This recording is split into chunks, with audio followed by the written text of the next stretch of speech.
From What to the Slave is the 4th of July by Frederick Douglass, delivered in Rochester, New York, July 5th, 1852. My business, if I have any here today, is with the present.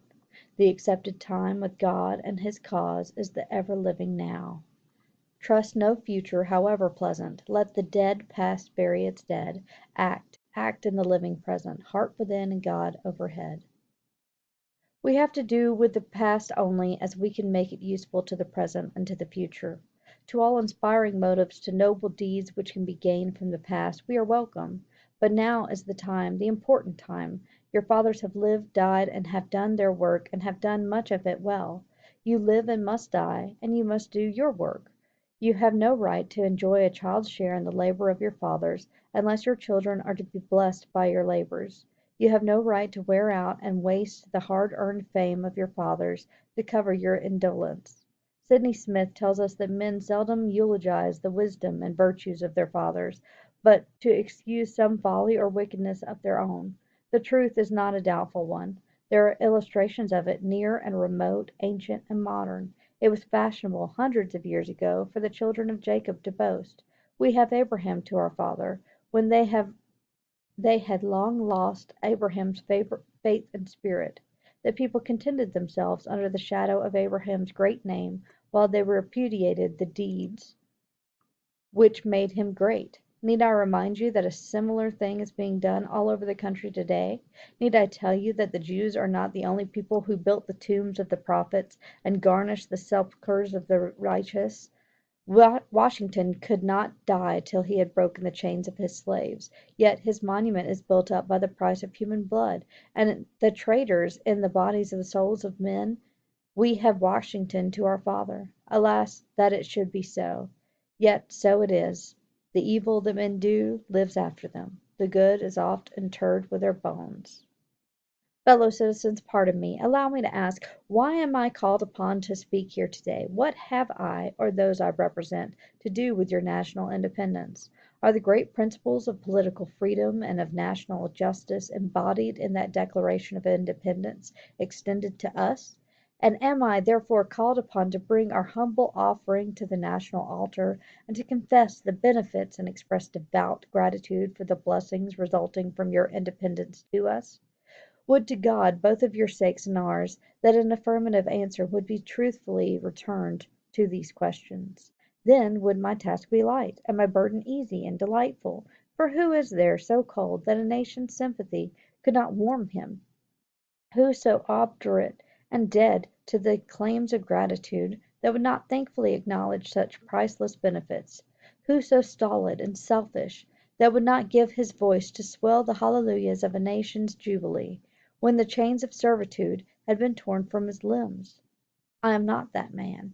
In a case like that, the dumb might eloquently speak, and the lame man leap as an hart. But such is not the state of the case. I say it with a sad sense of the disparity between us. I am not included within the pale of this glorious anniversary. Your high independence only reveals the immeasurable distance between us. The blessings in which you this day rejoice are not enjoyed in common. The rich inheritance of justice, liberty, and prosperity and independence, bequeathed by your fathers, is shared by you, not by me. The sunlight that brought life and healing to you has brought stripes and death to me. This 4th of July is yours, not mine. You may rejoice, I must mourn. To drag a man in fetters into the grand illuminated temple of liberty, and call upon him to join you in joyous anthems, were inhumane mockery and sacrilegious irony. Do you mean, citizens, to mock me by asking me to speak today? If so, there is a parallel to your conduct, and let me warn you that it is dangerous to copy the example of a nation whose crimes, lowering up to heaven, were thrown down by the breath of the Almighty, burying that nation in irrecoverable ruin. I can today take up the plaintive lament of a peeled and woe-smitten people. By the rivers of Babylon, there we sat down. Yea, we wept when we remembered Zion. We hanged our harps upon the willows in the midst thereof. For there, they that carried us away captive required of us a song, and they who wasted us required of us mirth, saying, Sing us one of the songs of Zion. How can we sing the Lord's song in a strange land? If I forget thee, O Jerusalem, let my right hand forget her cunning. If I do not remember thee, let my tongue cleave to the roof of my mouth. Fellow citizens, above your national tumultuous joy, I hear the mournful wail of millions, whose chains heavy and grievous yesterday, are today rendered more intolerable by the jubilee shouts that reach them. If I do forget, if I do not faithfully remember those bleeding children of sorrow this day, may my right hand forget her cunning, and may my tongue cleave to the roof of my mouth. To forget them, to pass lightly over their wrongs, and to chime in with the popular theme, would be treason amongst most scandalous and shocking, and would make me a reproach before God and the world. My subject, then, fellow citizens, is American slavery. I shall see this day and its popular characteristics from the slave's point of view, standing there identified with the American bondman, making his wrongs mine. I do not hesitate to declare, with all my soul, that the character and conduct of this nation never looked blacker to me than this 4th of July. Whether we turn to the declarations of the past, or to the professions of the present, the conduct of the nation seems equally hideous and revolting. America is false to the past, false to the present, and solemnly binds herself to be false to the future. Standing with God and the crushed and bleeding slave on this occasion, I will, in the name of humanity, which is outraged, in the name of liberty, which is fettered, in the name of Constitution and the Bible, which are disregarded and trampled upon, dare to call in question and to denounce, with all the emphasis I can command, everything that serves to perpetuate slavery, the great sin and shame of America. I will not equivocate, I will not excuse, I will use the severest language I could command, and yet not one word shall escape me that any man whose judgment is not blinded by prejudice, or who is not at heart a slaveholder, shall not confess to be right and just. But I fancy I hear some one of my audience say, it is just in this circumstance that you and your brother abolitionists fail to make a favorable impression on the public mind. Would you argue more and denounce less? Would you persuade more and rebuke less? Your cause would be much more likely to succeed. But I submit, there all is plain, there is nothing to be argued. What point is the anti-slavery creed would you have me argue? On what branch of the subject do people of this country need light? Must I undertake to prove that the slave is a man? That point is conceded already. Nobody doubts it. The slaveholders themselves acknowledge it in the enactment of laws for the government. They acknowledge it when they punish disobedience on the part of the slave. There are 72 crimes in the state of Virginia which, if committed by a black man, no matter how ignorant he be, subject him to the punishment of death, while only 2 of the same crimes will subject a white man to the like punishment. What is this but the acknowledgment that the slave is a moral, intellectual, and responsible being? The manhood of the slave is conceded. It is admitted in the fact that Southern statute books are covered with enactments forbidding, under severe fines and penalties, the teaching of the slave to read or write. When you can point to any such laws in reference to the beasts of the fields, then I may consent to argue the manhood of the slave. When the dogs in your streets, when the fowls of the air, when the cattle on the hills, when the fish of the sea, and the reptiles that crawl, shall be unable to distinguish the slave from a brute, then will I argue with you that the slave is a man. For the present, it is enough to affirm the equal manhood of the negro race.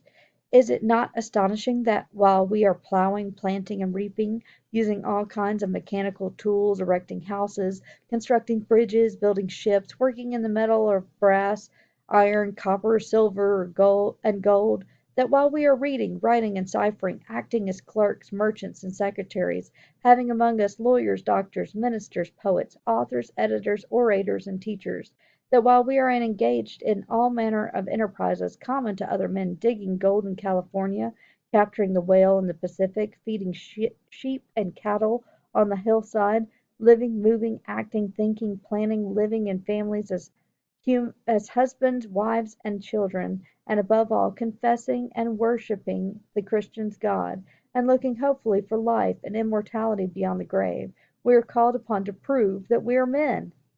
Would you have me argue that man is entitled to liberty, that he is the rightful owner of his own body? You have already declared it.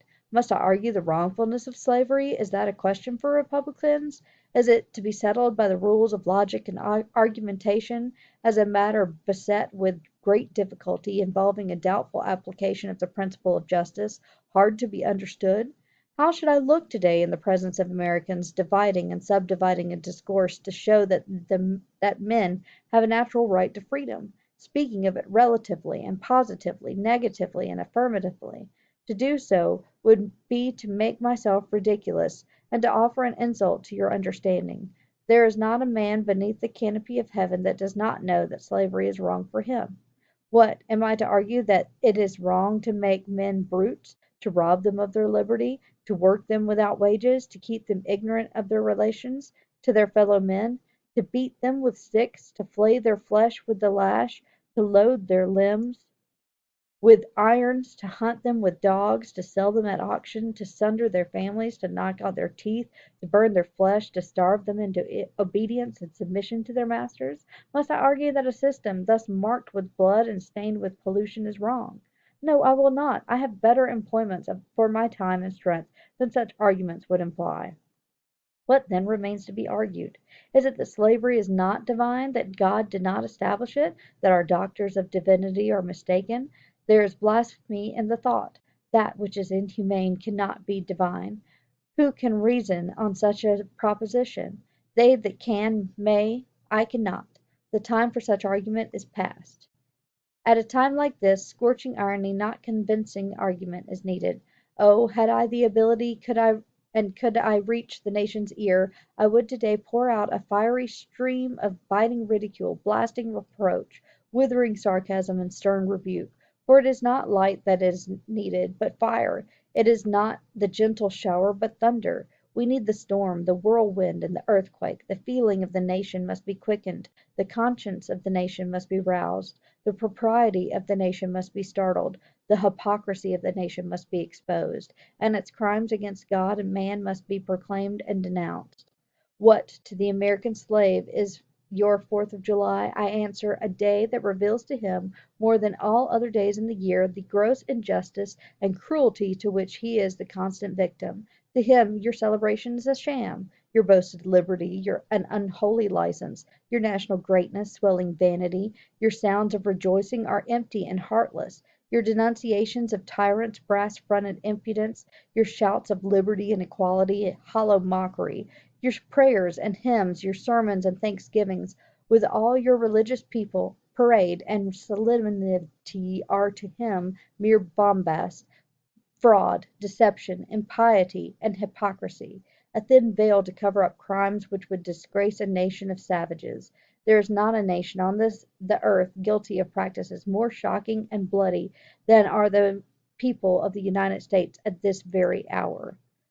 Go where you may, search where you will, roam through all the monarchies and despotisms of the Old World, travel through South America, search out every abuse, and when you have found the last, lay your facts by the side of the everyday practices of this nation, and you will say with me that, for revolting barbarity and shameless hypocrisy, America reigns without a rival.